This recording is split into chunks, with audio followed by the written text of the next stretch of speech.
Hi, listeners. Just want to say thank you so much for listening. And if you enjoy my content, please hit that subscribe button as it really helps out my channel. Now, on to the stories.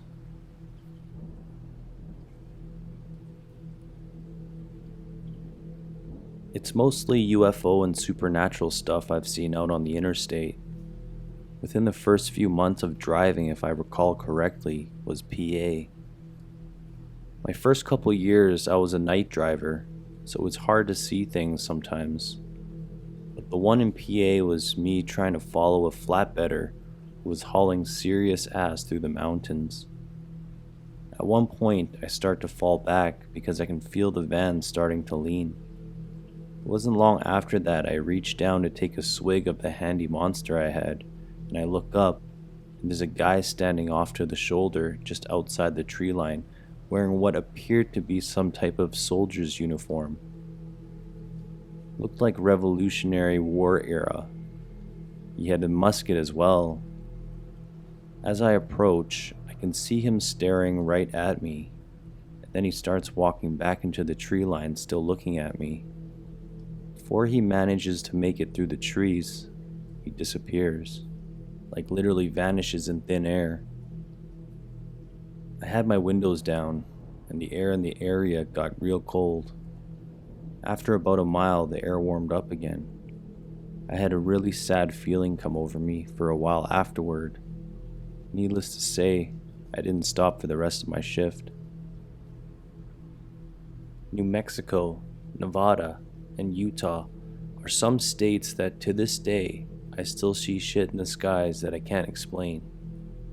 Lights rapidly changing direction and taking off at blinding speeds, but no sound barrier being broken.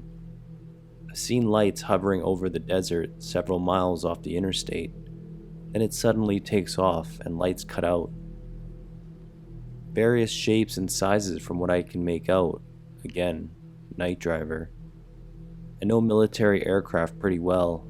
Some of them more than likely were, but some of them absolutely cannot be any military aircraft currently in mainstream use. Conventional aircraft do not move like that.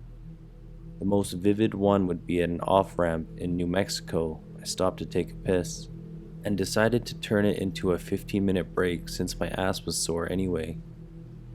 As I'm stargazing and admiring how clear the sky is, I saw what looked like a formation of lights in the shape of a triangle lift off from the desert floor, and then take off into the sky. I kept my eyes on it, and it just kept gaining altitude until the lights just disappeared. I look down at my watch and notice it's not ticking, so I pull out my phone and it's off. I turn my phone on, and according to the time on my phone, it had been 5 minutes since my watch stopped. I felt like whatever it was that just took off had something to do with it. Kent, Texas is another one. There's an old Chevron station, I think it is.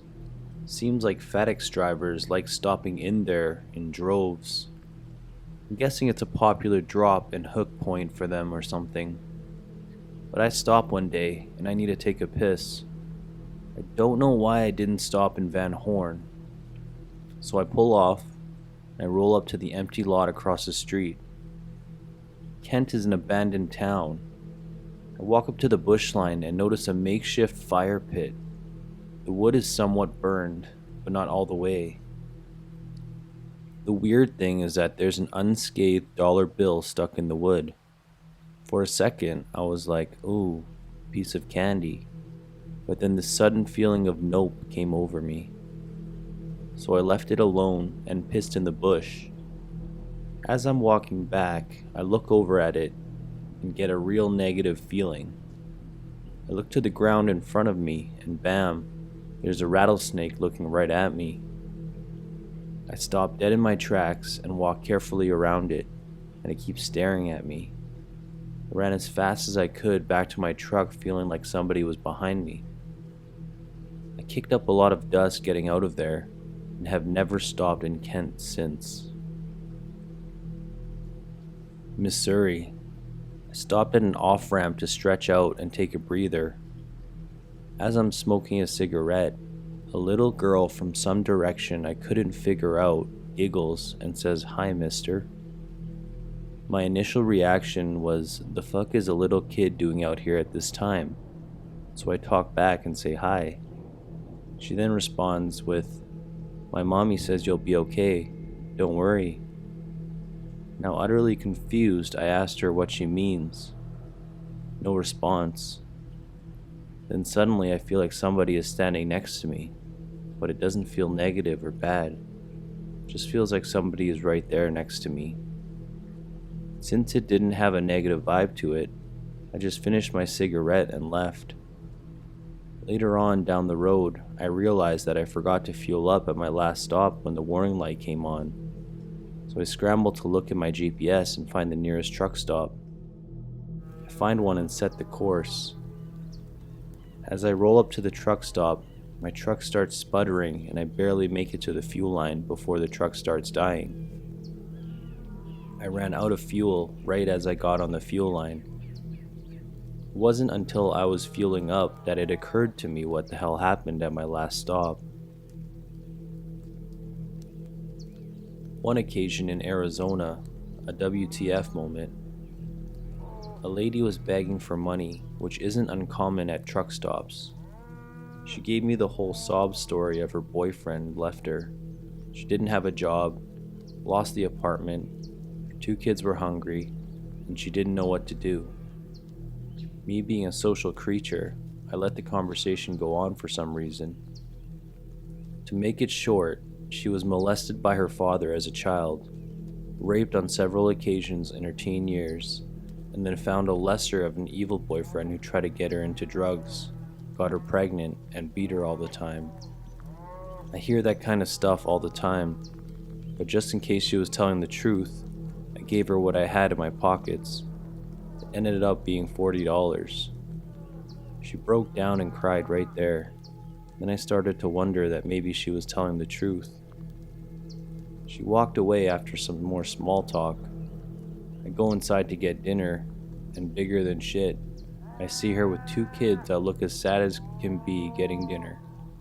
They all look depressed.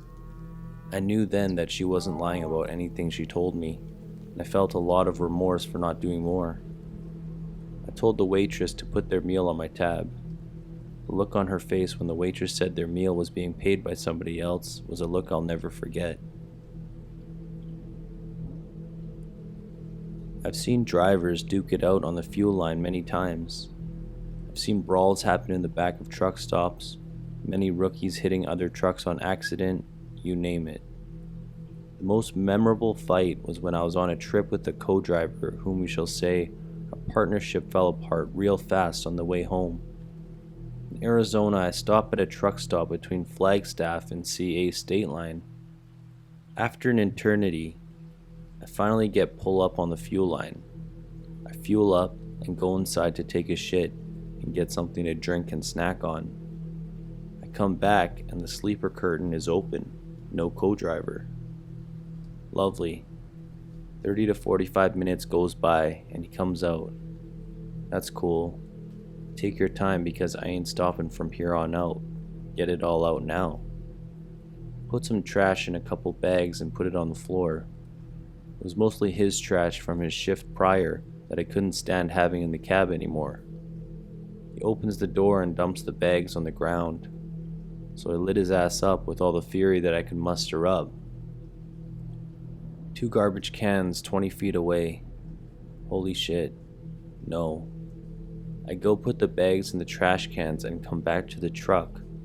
As I'm doing my logbook, I look up and glance at my mirror. See 2 drivers flapping wings at each other, getting a big dick. Oh good, a fight. Let's watch. Suddenly they go at it like baboons. Fists flying, but they're not landing any hits. Then one of the drivers picks up the trash can and throws it at the other driver. The can hits him square in the face and blows open with paper towels going all over the place. WWE had just rolled into a town apparently. So I get out and start walking back to watch, and apparently every other driver on the fuel line had the same idea. The driver who got trash canned reaches into the storage compartment in his truck and pulls out a huge chain with a big padlock on it. Swings furiously as he's coming back to the front of the truck where the trash canner is. Mr. Chain Gang takes out the pump, takes out his driver's side window, knocks the mirror off his truck, puts a huge gouge in his fender, and then makes it to the trash canner. The guy runs around the other side of the fuel pump, grabs the squeegee, and starts beating Chain Gang with it. All it does is get the guy wet and piss him off more. So now it's a battle of melee weapons. Enough time rolls by that they realize neither weapon of choice is doing any good. So in an epic sequence of moves, they bear hug the living shit out of each other and flop to the ground and start bicycling each other. I walk inside and tell the lady that there's a fight on the fuel line, and she bolts out the door and breaks them up like a chaperone breaking up two kids fighting on the playground. All this because supposedly Chain Gang said some shit to the trash canner's wife. His argument was that he didn't do anything. She just walked up and started picking a fight. I believe the chain ganger more than the trash can guy.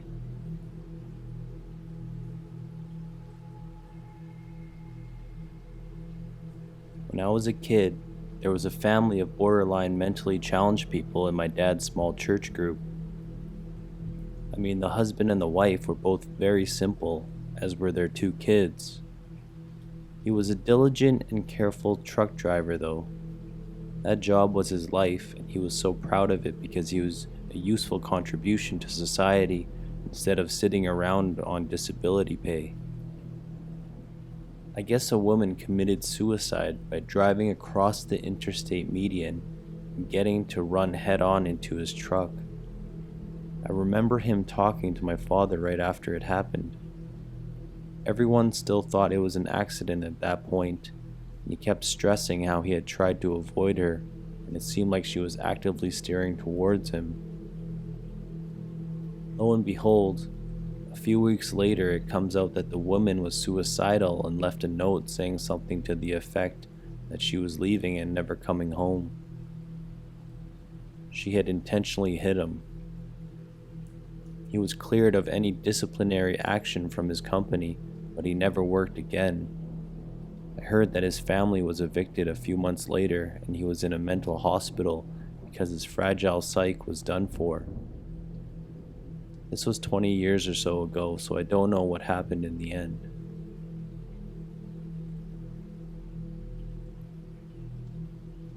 My dad has been a truck driver my whole life. The one that sticks out the most to me is when he saw someone in his company accidentally kill a lady. Or rather, the lady was killed by the guy's truck. There was a notoriously bad intersection outside Seoul City, IA, and this woman just blew through it illegally and out in front of my dad's coworker's loaded semi, with my dad behind him. A lot of people don't realize that trucks can't slow down like a car. They have to gear down because of how heavy they are. She was killed instantly, and her family later tried to sue the company my dad worked for, which went nowhere. Also, when I was a kid, he was in a grain elevator explosion. My dad's truck was like the 10th in line. The first couple of trucks were basically vaporized.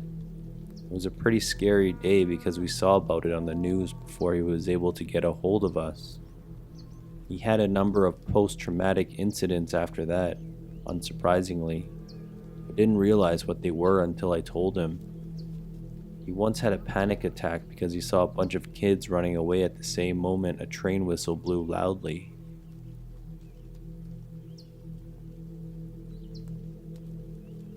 I've seen fistfights at the fuel islands over people not pulling up, which is a big deal for us drivers.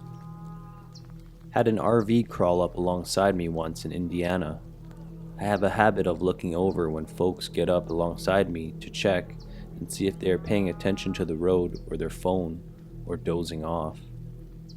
Anyway, I glance over to see how old this couple in this RV may be. I was surprised to find the driver was maybe 30, tops. He looks over and smiles, and as sure as God's got sandals, the next second later, a young naked woman is bent over the passenger side of the dash and is being acted upon by another young naked woman with what appears to be a horse-shaped and sized dildo. Having seen this before, I click the cruise back a notch or two and let them go on. I was in deep South Texas coming out of Laredo. A Mexican truck, you can spot one easy when you know what to look for, starts coming up alongside me. He gets up next to me and no one is at the wheel. I see two straps on the wheel and can only assume the dude was attempting to drive from the sleeper with a set of reins. I backed way off and let them get on ahead of me. Saw them, there's 3 of these ass clowns in one truck, later at the border. Check on 35 in handcuffs. I was running on Kansas Highway 96 out of Great Bend early one morning. Dawn was just peeking over the horizon back to the east. I rounded the curve out of town heading west when I see Bambi and the gang crossing the road. Must have about 12 or more of them. I get up in the middle of the road and lay on the air horn. They stop crossing, but they all start running along both sides of the road in the direction I'm going. I get back on the throttle, and just as I come up on the group, I see 2 of the deer on the north side deciding they now want to join the group on the south side. Reflexes kicked in, and I jumped into the oncoming lane to avoid them. I saw one's face clear as day as my fender door went past him. It didn't hit the front corner of my trailer or my drives, luckily. However, he did hit his head on the side of my trailer. Must have been enough to daze him as I watch him fall and get hit by my back hopper on the side. He went under my trailer, tandems where he exploded. It was over gross weight, so he didn't stand a chance. I pulled over about a mile up the road where it was wide enough to do so in a 2-laner and went to look over my trailer. I didn't see any marks on my trailer or hopper, nor anything much on the trailer tandems. The only thing left was a tuft of fur or 2 and blood dripping off both mud flaps. R.I.P. Bambi. I've told this story before, but I'll tell it again. My dad was driving down some interstate when it started raining really bad. He couldn't see more than a few feet in front of him, so he pulled off somewhere and waited for the rain to pass. While he's waiting, he sees a sports car drive by, followed not too far behind by a dump truck going way too fast for a large truck in those conditions. Finally, the rain passes, so he keeps going. A few miles up the road, he comes upon a massive wreck. Apparently, the dump truck had slammed right into the back of the sports car. There were 4 college kids in the car coming back from spring break. He goes to see if anyone's injured, and it's a bloodbath. The 2 guys in the back died instantly. The driver died on the way to the hospital. The guy in the passenger seat survived, but he had to have both of his legs amputated because they had been crushed by the dashboard. The dump truck driver survived with pretty much no injuries. A state trooper shows up and sees the wreckage. He goes up to the truck driver and punches him in the face. None of the other drivers said anything.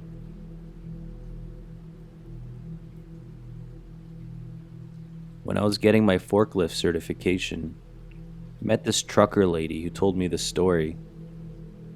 An agricultural company was filling her trailer full of lettuce. It was in a huge lot where they were filling lots of trucks, so the whole thing was being coordinated by these 2 managers. They were husband and wife. It was a rush job, so there were forklifts zipping about, full steam ahead.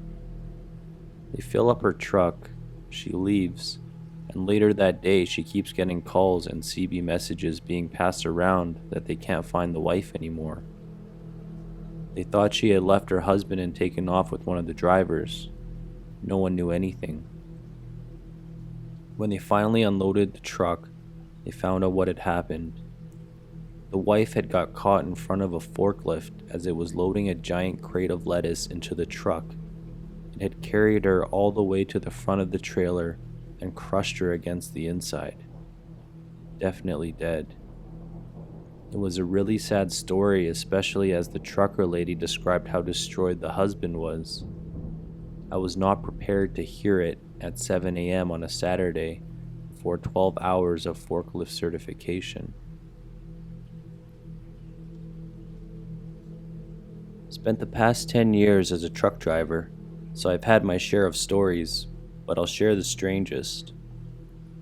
Coming out of our Washington State terminal, I was asked to take one of our drivers to Southern California.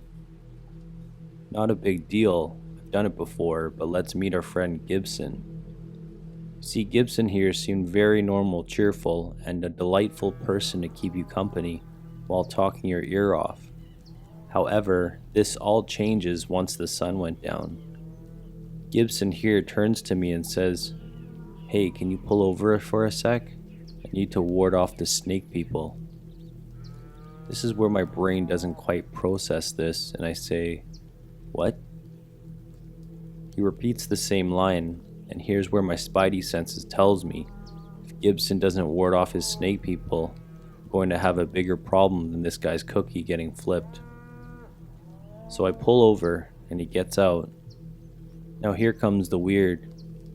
He does this dance in front of my headlights, and all I can say is, he certainly does his snake warding dance.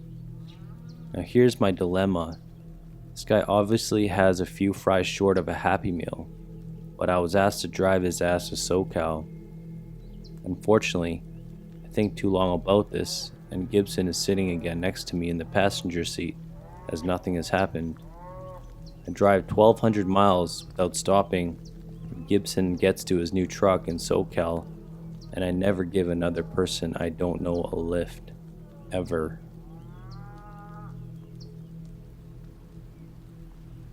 I'm probably late, but this is a story of my dad's. About 17 years ago, my dad was a bait fish hauler who made runs from Arkansas to the Northeast and Midwest. At one point, while he was in Ohio, traffic came to a dead halt. Accident right up ahead of him. A car had been barreling down the highway and drove right under a truck and hit the dot bar.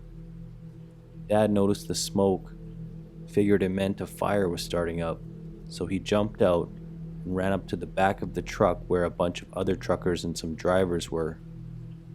Engine fire was indeed starting, and there were two kids in the back seat of the car, real disoriented from the impact. The back passenger window was too small in the car for them to smash open to get the kids out, so they had to go through the front passenger window. Dad was the only one with a small enough frame of the group willing to climb in, so he did. Unfortunately, the driver was too stupid and hadn't been wearing a seatbelt. He'd been decapitated and his body was laying over the passenger seat. So my dad had to climb over him between the front seats and pull two kids who were basically dead weight out. He managed to do so. The car was mostly engulfed in flames about 15 minutes later. They handed the kids off to an elderly couple who took them back to their car and cleaned the blood off them and gave them some sandwiches they packed. State troopers got there a while later, took statements and all that from everyone. State boys went back and checked on the kids. They were mostly fine, just a little shook up. The oldest one was a little girl, and Dad had to chuckle at one point when the little girl said, "Mama's gonna be mad at Daddy this time." Made him wonder what other boneheaded moves the dude had done in the past. I remember when Dad came home after that run, he had a styrofoam ice chest with him that had his clothes in ice water. Those clothes had just been absolutely drenched in blood. Luckily, all came out in the wash, which was good with him because it was his favorite jeans covered in blood.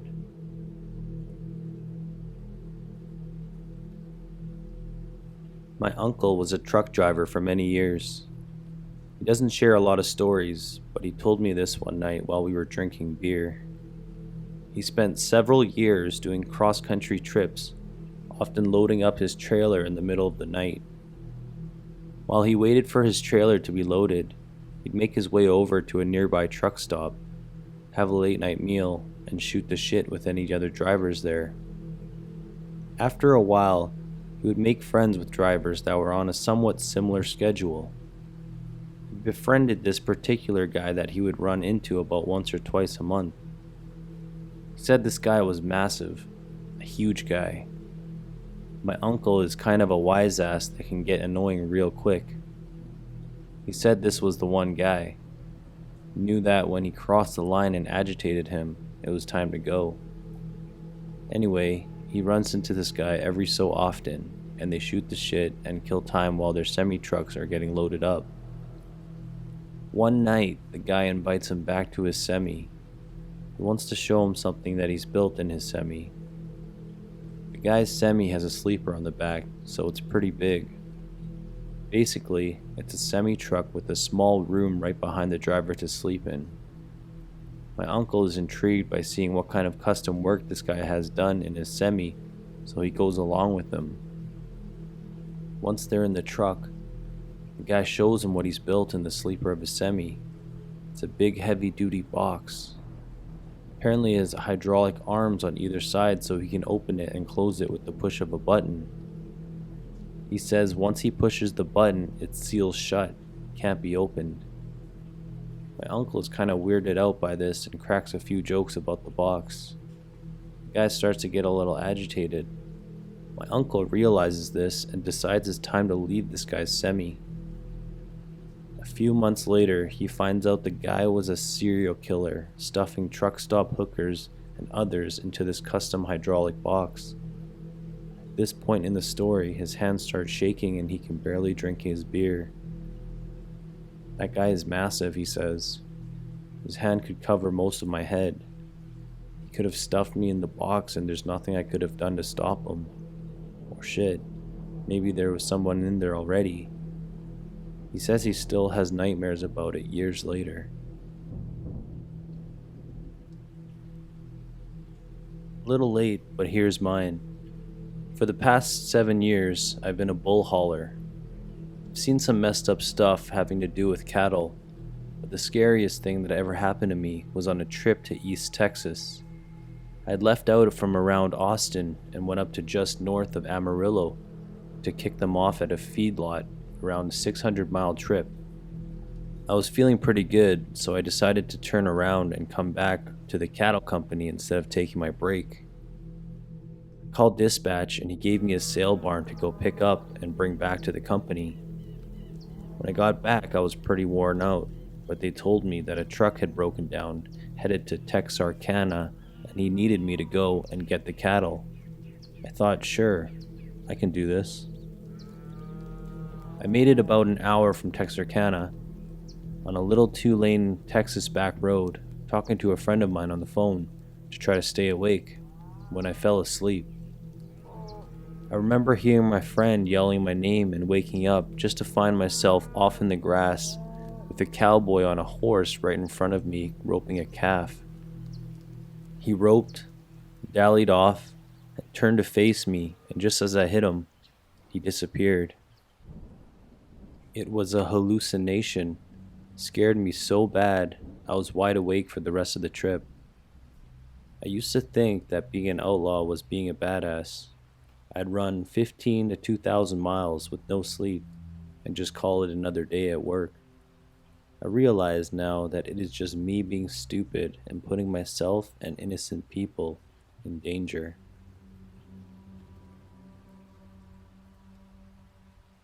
My dad is a truck driver. He doesn't really do long hauls, but just around town. So when he was hauling gravel trains, he had 2 trailers on. But he was also following another person who was hauling the same thing, with sand. But as he was going along, they were coming up to a curve, and there was a guy standing on the side of the road. Sadly, the guy decided he wanted to take his life, so he dived in front of the truck. Not my dad's, but the guy he was following. So my dad just saw all the splatter from the aftermath. You can imagine being run over by an 18-wheeler. But also, he had to drive the truck to the police station for an investigation afterwards, since the actual driver was pretty shaken up. And about a week later, they found the guy's car left in a parking lot with a suicide note inside of it. Another story was another suicide attempt. Once again, he was following another person, but this time the guy was driving and he decided to turn in front of the guy he was following. The driver didn't swerve soon enough, but it just ended up hitting the driver's side of the car and it ripped the whole one side off.